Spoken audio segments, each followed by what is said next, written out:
Hello everybody, welcome to round 16 of the FIM Motocross World Championship. This is the MXGP of the Netherlands, and this weekend we're at a brand new venue here in Arnhem. Now, back in 1944 there was a World War II battle here, but this weekend on the racetrack there'll be a battle of a different kind, as the MXGP and MX2 riders, as well as WMX and EMX 250 go to battle around this racetrack here. As I said, brand new venue. I'm just stood at the end of the start straight, so behind me is the start straight, and if I just rotate here is the first corner, 85 meters long into this first turn, and as you can see it's 90 degrees, but it's actually got a pinch point, so it's actually quite narrow. Will there be some problems here during the race itself? Behind me then is the foxhole shot line, so the riders exit this first turn, down past the foxhole shot line. Turn 2 is another 90 degree right hand turn.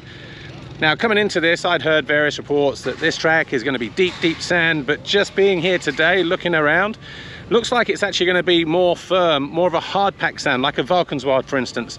So not such big rolly whoops and waves and things like that, like you would get in Lommel or a Lierop, but more quick bumps, high speed bumps, because the racetrack is very open, long straights, big jumps in the middle of it all. And so from that side it won't be as physically demanding as Lommel was a couple of weekends ago, the MXGP of Flanders. But what we have got to contend with this weekend is the heat. Today, Friday, is already around about 26 degrees. It's set to be about the same on Saturday. Sunday, touching 30, maybe even going above 30 degrees. So from that side, high speed track, a lot of high speed bumps, high temperatures, could be a real test for the riders.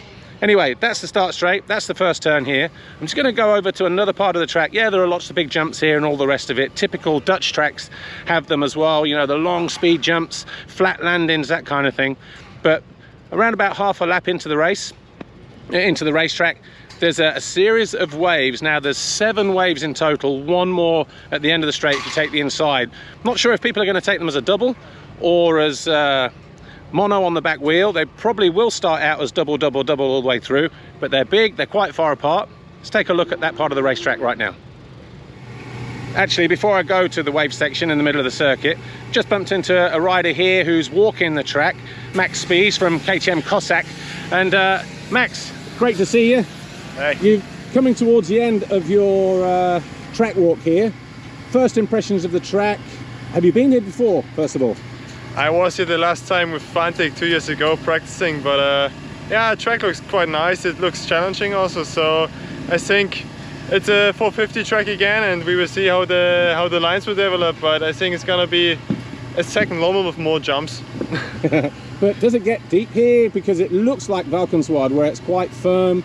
There'll be a lot of choppy bumps underneath. Yeah. Is that how this place develops? Yeah, it's almost like Valkenswaard, you know, you have deep sand on top and at some parts it's quite hard underneath, so yeah, it's gonna be challenging actually with the bumps. It's they're gonna be big, so let's see how the track will look in the end.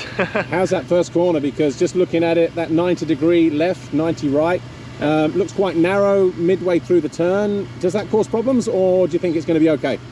I think it's going to be a little bit close between all of the riders, because first of all it's a lot different to other tracks. You have a bridge over it, so yeah, and then after the 90 degree corner it's quite tight in the end, so yeah, it's gonna be a lot of difference to the other tracks, but in the end the guy who's in front got the best line and, you know, the whole shot, but it's not easy on this track.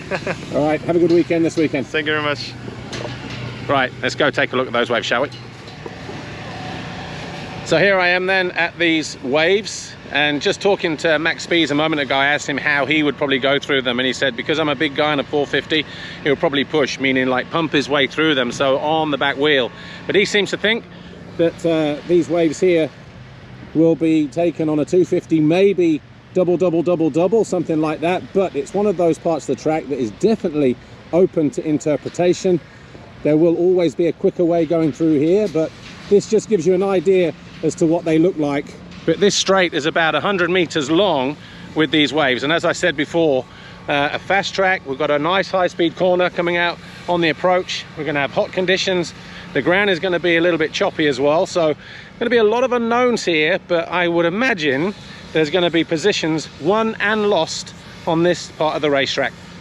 Let's head over to the finish line now, shall we, and see how that looks at the end of the lap.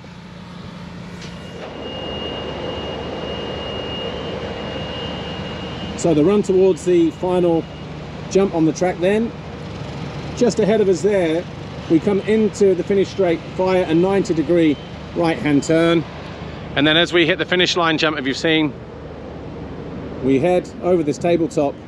You see the foxhole shot sign there to the right, which means as we go through left, right, that's turn 2, takes us back down the far straight towards the Liqui Moly jump. Anyway, that's our track preview here from Arnhem. Hope you've enjoyed it. Make sure you join in to MXGP-TV for all the action. Don't forget, we've got EMX 250, we've got WMX, and of course MX2 and MXGP. It's going to be fast, it's going to be technical, it's going to be bumpy, and it's going to be hot. So if you are going to join us, bring a bucket, spade, bring the sun cream. Maybe leave the budgie smugglers at home though. We don't need to see any of that. Enjoy the race. See you next time. Bye for now.